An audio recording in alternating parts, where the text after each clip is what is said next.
다 함께 사도신경으로 신앙 고백하면서 6월 8일 새벽 기도회를 하나님 앞에 올려드리겠습니다.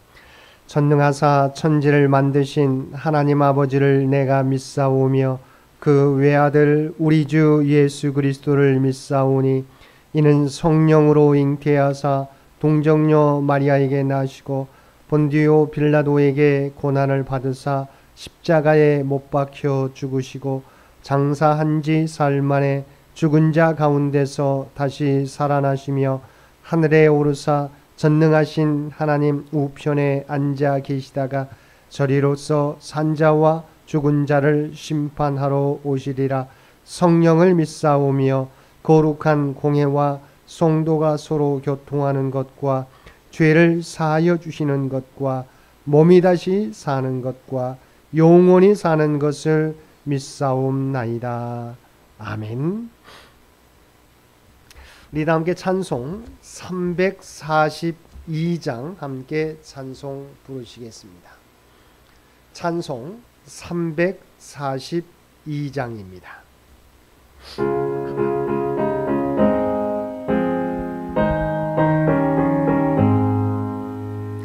너 시험을 당해 죄 짓지 말고 너 용기를 다해 곧 물리치라.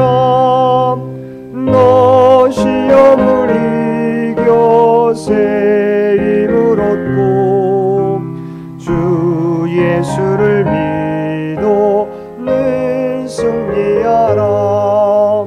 우리 구주의 힘과 그의 위로를 빌라.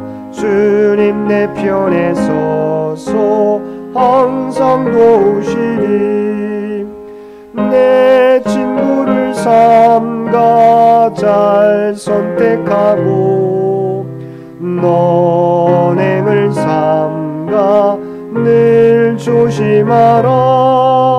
너 열심을 다해 늘 충성하고 온 정성을 다해 주 봉사하라. 우리 구주의 힘과 그의 위로를 빌라. 주님 내 편에 서서 항상 도우시리. 잘 이기는 자는 상 받으리니 너 낙심치 말고 늘 전진하라. 내 구세주 예수 힘 주시리니 주 예수를 믿어 늘 승리하라. 우리 구주의 힘과 그의 위로를 빌라. 주님 내 편에 서서 항상 도우시리. 오늘 우리에게 주신 하나님의 말씀 예레미야애가 2장 11절에서 17절까지 말씀입니다. 예레미야애가 2장 11절에서 17절까지 말씀입니다. 우리 주신 말씀 2장 11절에서 17절까지 우리 한 절씩 교독합니다. 내 눈이 눈물에 상하며 내 창자가 끊어지며 내 간이 땅에 쏟아졌으니 이는 딸 내 백성이 패망하여 어린 자녀와 젖먹는 아이들이 성읍 길거리에 기절함이로다.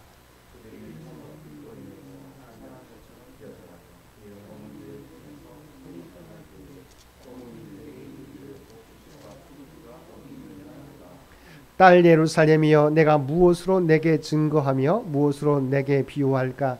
처녀딸 시온이여 내가 무엇으로 내게 비교하여 너를 위로할까? 너의 파괴됨이 바다같이 크니 누가 너를 고쳐줄 소냐.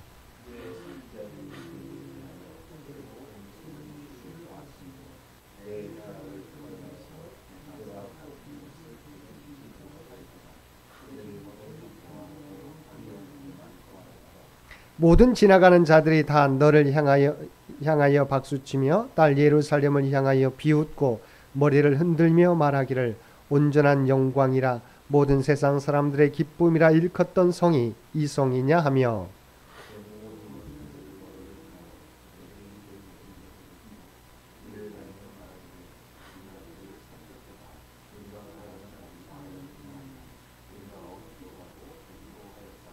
함께 읽겠습니다.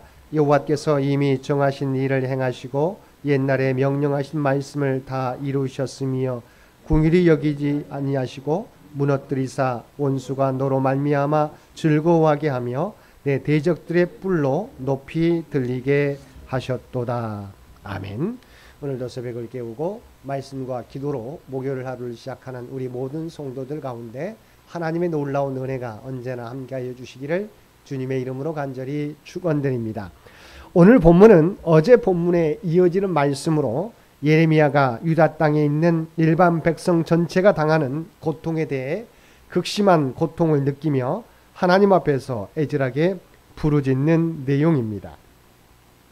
11절로 보면 내 눈이 눈물에 상하며 내 창자가 끊어지며 내 간이 땅에 쏟아졌으니라고 하였습니다. 여기서 언급된 눈이나 창자, 간과 같은 기관들은 히브리인들에게 단순한 장기가 아니라 인격과 감정의 장소로 여겨지는 지체들입니다. 그런데 예레미야는 자신에 대해 그러한 지체들이 심각하게 손상을 입거나 몸에서 빠져나온 상태로 묘사하고 있습니다. 이러한 표현은 예레미야 자신이 처절한 슬픔과 고뇌를 겪고 있으며 극한 심적, 정서적 고통과 혼란에 사로잡혀 있음을 나타내기 위한 것입니다. 그리고 예레미야는 계속해서 바로 그 같은 극한의 슬픔과 고통이 어디에서 연유한 것인지를 밝히고 있습니다. 곧 이는 백성의 고통, 나아가도 구체적으로는 어린아이들이 겪는 고통과 참상을 목격한 데서 비롯된 것이었습니다. 이러한 사실은 12절에서 보다 생생하게 묘사되고 있습니다. 즉 젖먹는 아이들이 굶주림으로 죽어가며 또한 먹지 못한 자녀들이 기절하면서 어미 품에서 곡식이 또한 포도주가 어디 있느냐고 묻고 있는 장면이 제시되고 있는 것입니다. 참으로 상상만 해도 가슴이 저리도록 슬픈 광경인 것입니다.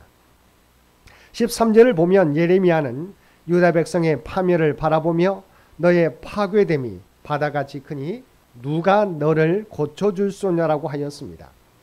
여기서 바다는 과학과 문명이 발달한 오늘날에도 그 앞에 서면 자신의 존재가 한없이 작음을 느낄 수밖에 없는 광대한 실체입니다.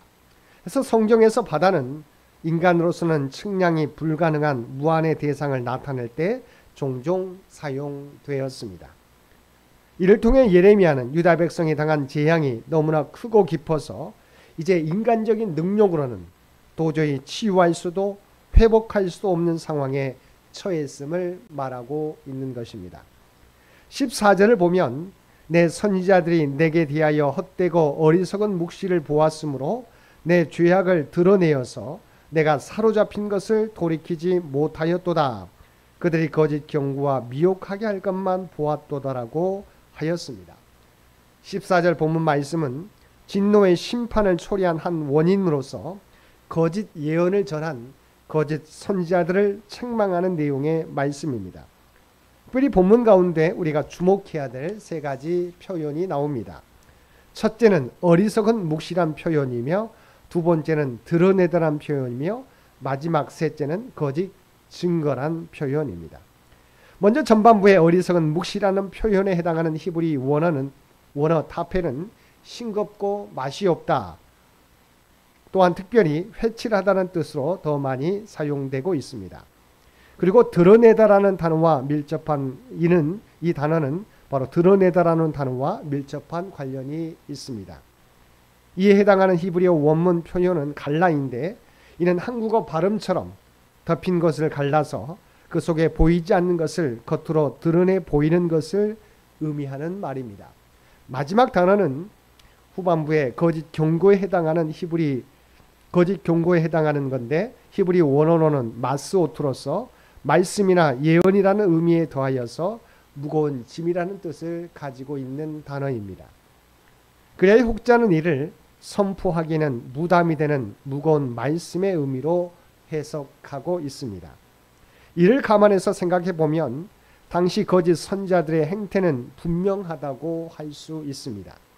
즉 그들은 유다 백성의 명백한 죄악을 보면서도 이를 드러내어 책망하기는커녕 오히려 듣기 좋은 미사역으로 포장하고 두둔하는 말만 하였다는 것입니다.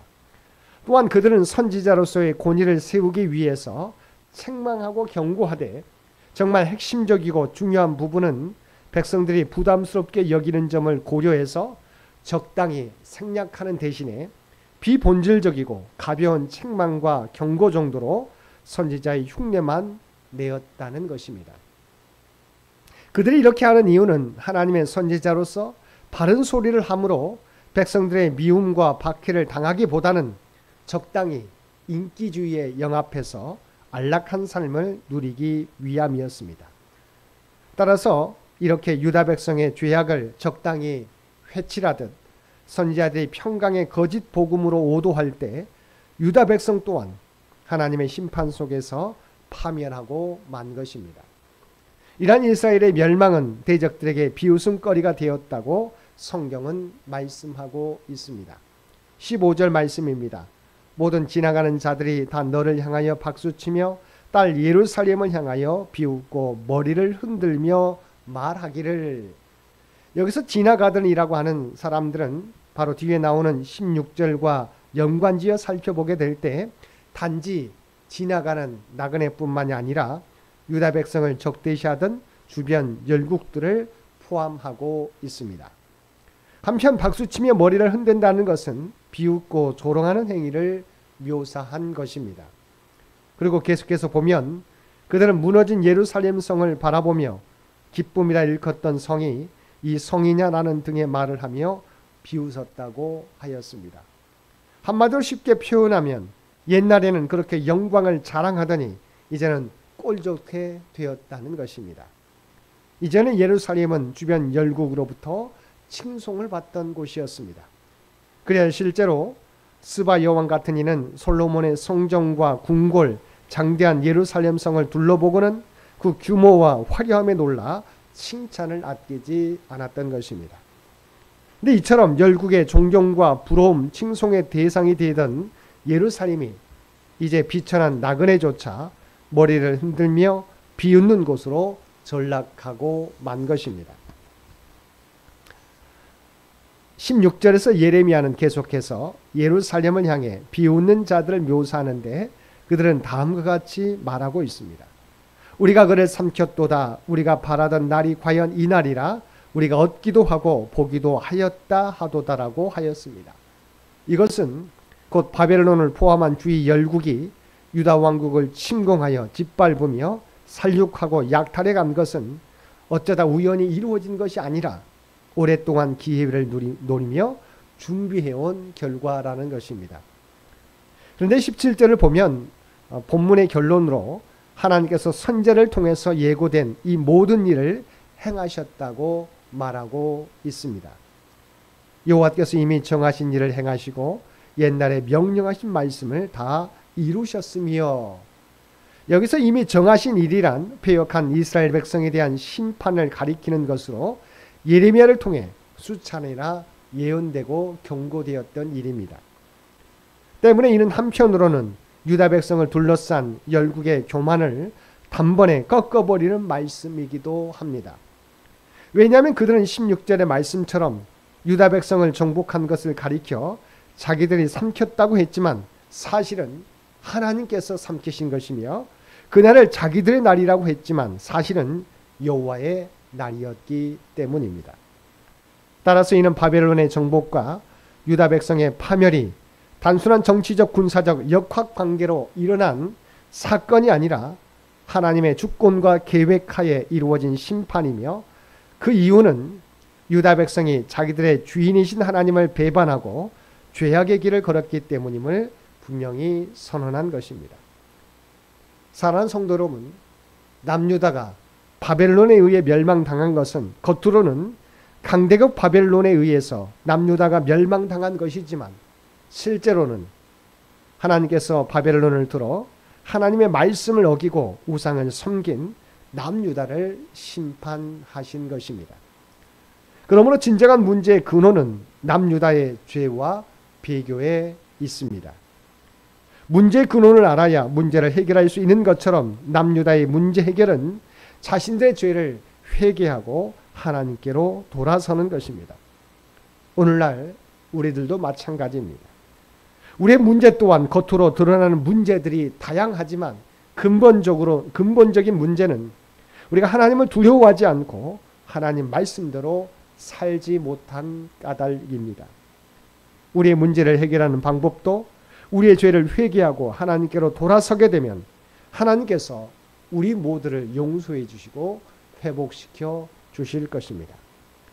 언제나 하나님 앞에서 우리의 모습을 돌아보고 하나님의 백성이라는 정체성을 가지고 하나님의 말씀 따라 살아가는 저와 여러분 모두가 되시기를 주님의 이름으로 간절히 축원드립니다. 함께 기도드리겠습니다. 사랑과 은혜가 충만하신 아버지 하나님, 말씀을 통하여 언제나 우리를 인도하여 주신 하나님의 은혜에 감사드립니다. 언제나 하나님의 백성이라는 정체성을 가지고 말씀 따라 살아가는 우리 모두가 되게 하여 주옵소서. 우리가 죄를 지었을지라도 회개하며 돌아오는 자를 하나님께서는 용서해 주실 줄 믿습니다. 어떤 상황 속에서도 하나님의 긍휼과 자비하심을 믿고 하나님께로 돌아서는 우리 모두가 되게 하여 주시옵소서. 오늘도 이 나라 민족을 긍휼히 여겨주시기를 원합니다. 또한 100주년을 준비하며 달려가는 창현재단과 창현의 가족들을 기억하여 주시옵소서. 저의 능력은 부족하지만 주의 몸된 교회를 세우겠다는 그러한 마음으로 아버지 하나님 섬기게 될 때 하나님이 계획하신 일들이 하나하나 성취되게 하여 주옵소서. 무엇보다도 우리의 믿음이 새롭게 변화되게 도와주시옵시고 이 시대를 또한 이 세상을 변화시킬 수 있는 참 믿음의 공동체가 되도록 역사하여 주옵소서. 오늘도 우리에게 복된 하루를 허락해 주신 것 진심으로 감사드립니다. 늘 하나님과 동행하며 또한 이 세상 속에서 세상과 빛의 사명을 감당하며 그리스도의 선한 영향력을 나타내는 창현교회와 창현의 가족들 모두 되게 하여 주옵소서. 이제는 우리 주 예수 그리스도의 은혜와 아버지 하나님의 극진하신 사랑하심과 성령님의 날마다 우리와 교통하시는 놀라운 구원의 역사가 오늘 주신 말씀을 따라 모든 문제의 근원은 하나님께서 멀어진 것임을 깨닫고 오직 하나님의 말씀 따라 살아가겠노라고 결단하며 세상 가운데 나아가는 사랑하는 주의 백성들과 그의 가정과 산업의 터전 위에 이제로부터 영원토록 함께 해주시기를 우리 주 예수님의 이름으로 간절히 축원하옵나이다. 아멘. 여러분 기도하실 때 오늘 주신 말씀을 따라 기도해 주시고 또한 이 나라 이 민족을 위해서 창현재단을 위해서 창현의 가족들을 위해서 기도해 주시고 마지막으로 하나님 앞에 기도하심으로 하나님께 더욱더 가까이 나아가는 저와 여러분이 되시기를 바랍니다.